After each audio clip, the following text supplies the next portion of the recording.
हिंदुस्तान की 100% मुस्लिम खवातीन इस बिल की पुरजोर मुखालिफत करती है और उसको रिजेक्ट करती है। दूसरी बात मैडम स्पीकर, ये जो बिल लाया गया, मैं इसकी मुखालिफत क्यों करता हूं? इसलिए करता हूं क्योंकि हिंदुस्तान की आईन, हिंदुस्तान के संविधान की दफा 14, दफा 15, दफा 26 और दफा 29 और हमारे संविधान का जो प्रियम्बल है जिसमें साफ तौर से लिखा गया कि it guarantees liberty of thought, expression, belief, faith and worship, इस बुनियाद पर मैं इसकी मुखालिफत करता हूं। मैडम स्पीकर साहिबा, मैं आपके जरिए हुकूमत से पूछना चाहता हूं कि आखिर आपकी कौन सी मजबूरी है कि हमारे वतन अजीज में होमोसेक्सुअलिटी को डिक्रिमिनलाइज कर दिया गया। 377 का जजमेंट है, होमोसेक्सुअलिटी डिक्रिमिनलाइज कर दिया गया और आप ट्रिपल तलाक को क्रिमिनलाइज कर रहे हैं। एक मर्द और मर्द, एक खातून और खातून अपने साथ रहकर जो भी करना चाहे कर सकते हैं, उस पर आपको आपत्ति नहीं है। आपको आपत्ति है कि ट्रिपल तलाक को क्रिमिनलाइज किया जा रहा है। क्यों किया जा रहा है? क्योंकि इस्तेमाल हमारे खिलाफ होगा। दूसरी बात मैडम स्पीकर साहिबा, एडल्ट्री का कानून, इस सरकार ने खवातीन पर, लेडीज पर एडल्ट्री का कानून लागू करने की सुप्रीम कोर्ट को कहा। सुप्रीम कोर्ट ने उसको डिक्रिमिनलाइज कर दिया गया और आप एडल्ट्री को सुप्रीम कोर्ट ने डिक्रिमिनलाइज कर दिया गया, आपको खामोश बैठे रहे, मगर ट्रिपल तलाक का मामला क्रिमिनलाइज कर रहे हैं। Madam, prevention of corruption act ले लीजिए कि अगर कोई पैसा लेता है पब्लिक बेनिफिट के लिए नहीं तो आपने डिक्रिमिनलाइज कर दिया, मगर ट्रिपल तलाक को आप क्रिमिनलाइज कर रहे हैं। मैडम स्पीकर साहिबा, यह कानून संविधान के खिलाफ क्यों है? आपने सही कहा उस चेयर पर से बैठकर कि यह प्रथा हिंदुओं में नहीं है, मुसलमानों में। मगर मैडम स्पीकर, मैं बड़ी इज्जत के साथ आपके सामने अर्ज करना चाहूंगा कि हमारे मुल्क में, वतन अजीज में, डिवोर्स के कानून में अगर किसी हिंदू का डिवोर्स होता है 1 साल की सजा क्यों है उसको, और मुसलमान को 3 साल क्यों मिलेगी? क्या यह आर्टिकल 14 का वायलेशन नहीं है? मैडम, यह कानून 377 में हार्म थ्योरी को एस्पाउस किया गया, हार्म थ्योरी के खिलाफ है यह एक्ट। और मैडम, मैं आपके जरिए से बताना चाह रहा हूं कि हमारे मंत्री साहिब ने बड़े पुरजोश तरीके से कहा कि सुप्रीम कोर्ट ने अनकॉन्स्टिट्यूशनल करार दिया।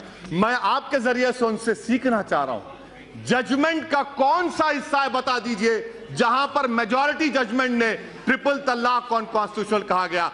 खुदा के लिए कम से कम सुप्रीम कोर्ट का नाम लेकर इस ऐवान को मिसगाइड मत करिए। मैडम स्पीकर, मैं आपके जरिए हुकूमत से पूछना चाह रहा हूं, बेंथम ने क्या कहा, मॉन्टेस्क्यू ने क्या कहा? मॉन्टेस्क्यू ने कहा कि अगर कानून की जरूरत नहीं है, कानून बनाएंगे तो टिरनी है। आप टिरनी का आगाज कर रहे हैं। मैं हुकूमत के जरिए आपसे पूछना चाहूंगा मैडम कि मैडम, मैं जरा सुन लीजिए मैडम, मेरा प्लीज सुन लीजिए मैडम। ट्राइबल्स को आपने हिंदू मैरिज एक्ट से मुस्तस्ना रखा, क्यों रखा आपने? क्योंकि हम आर्टिकल 26 और 29 की बात करते हैं। मैं अभी मैडम यहां पर इतने बड़े बड़े काबिल लोगों से सुना कुरान के बारे में, हम क्या कहते हैं जो कुरान के बारे में, उनको फजीलतुल शेख कहते हैं, शेखा कहते हैं। अब तो कुछ बाकी नहीं रहा, अब तो तौहीद और खत्म नबूवत का इकरार करना चाहिए आपको। मैं दावत देता हूं आपको, वो भी पढ़ लीजिए। मैडम, साबरीमाला का जजमेंट आया तो मान्यता की बात आती है आपके तरफ से, क्या मेरी मान्यता नहीं है? आपका फेथ और मेरा फेथ नहीं होगा मैडम? क्या यह कल्चर का वायलेशन नहीं है मैडम? क्या आर्टिकल 29 का वायलेशन नहीं है मैडम? तो मैं आपसे ये हुकूमत के जो इरादे हैं वो नेक नहीं है मैडम। अच्छा मैडम, हैरत की बात देखिए मैडम, आप एक महिला है मैडम, मैं इज्जत के साथ अर्ज कर रहा हूं, मुझे कहने दीजिए। आज एक मर्द कई खवातीन के साथ एक्स्ट्रा मैरिटल अफेयर कर सकता है, वो गुनाह नहीं है अब। मगर अगर कोई ट्रिपल तलाक कहेगा 3 साल की सजा, जबकि सुप्रीम कोर्ट ने कह दिया नॉन एस्ट, शादी नहीं टूटती। जब शादी नहीं टूटती तो किस बात की सजा देंगे आप? 377 हार्म थ्योरी आपके सामने, और मैडम 3 साल की सजा। कम्युनल राइट 148, 153A, 295 में 3 साल की सजा। और अगर कोई गाड़ी से टक्कर किसी को मारता है, कोई मर जाता है तो 2 साल की सजा। अरे बेंथम और मॉन्टेस्क्यू को पढ़ लीजिए, कोई नेशनल लॉ स्कूल के 4th ईयर के स्टूडेंट को बिठाइए, वो आपको ज्ञान दे देगा।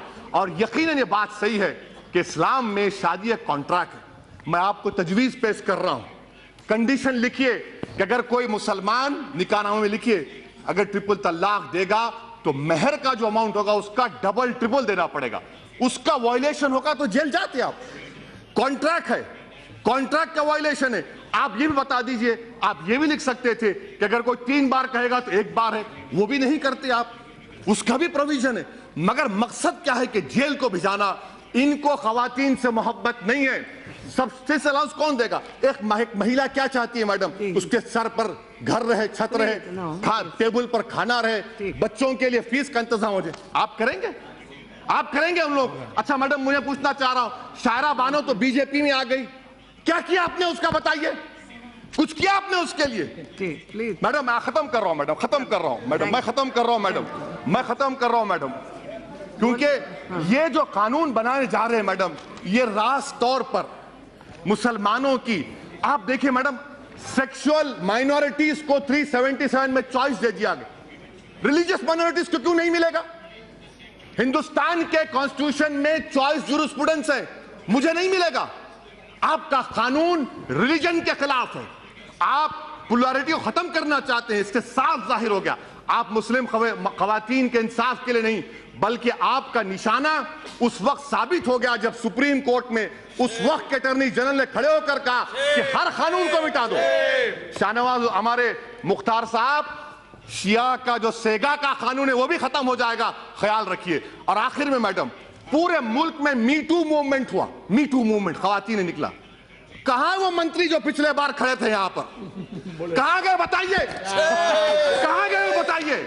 और आप उनको पनाह दे रहे हैं अपनी पार्टी में। ऐसे शख्स को तो निकाल कर फेंकना चाहिए था जिसने खवातीन की इज्जत लूटी, उनको दबाया, लीच था वो, जिसको उर्दू में क्या कहते हैं मैडम? तोते चश्मा कहते हैं उनको। ऐसे लोगों को आपने पनाह दी और आप आकर हमको आईना दिखा रहे हैं।